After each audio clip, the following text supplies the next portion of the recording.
దేశానికి ఈ ఏడాది పెను సంక్షోభం అయితే ఉంది. ఎల్నినో సంక్షోభం. దేశంలోని 2, 3 రాష్ట్రాల్లో మాత్రమే కొద్దిపాటి నుంచి పంటలకి సరిపడా వర్షాలు కురిసే పరిస్థితి ఉంది. మిగతా రాష్ట్రాలన్నిటిలో కూడా వర్షాభావం అన్నది ఎక్కువగా నడుస్తోంది. ఇప్పుడు బెంగాల్‌తో పాటుగా ఈశాన్య రాష్ట్రాలకు సంబంధించి చోట వర్షపాతం సరిగ్గానే ఉంటది. లేదా ఎక్కువ కూడా కురవచ్చు. బట్ మిగతా ప్రాంతమంతా కూడా వర్షాలు కురిసే పరిస్థితి తక్కువగా ఉంది. ఇది ప్రమాదకరమైనటువంటి అంశం. దీన్ని సరిచేసుకోవాల్సినటువంటి అంశం. ఎందుకంటే ఇప్పటికిప్పుడు జరుగుతున్నటువంటి పరిణామాలైతే చాలా కీలకమైనటువంటివి. తాము ఎవ్వరము కూడా ఊహించని విషయం అన్నది గుర్తుపెట్టుకోవాల్సినటువంటిది. మనమేమి చేయలేనిది.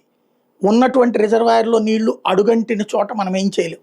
రిజర్వాయర్‌లు నిండుగా ఉన్నటువంటి చోట్ల కాస్త వాడుకోవడానికి వీలుంటది.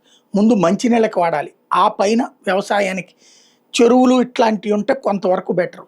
భూగర్భ జలాల మీద ఆధారపడాల్సిన పరిస్థితి వస్తుంది.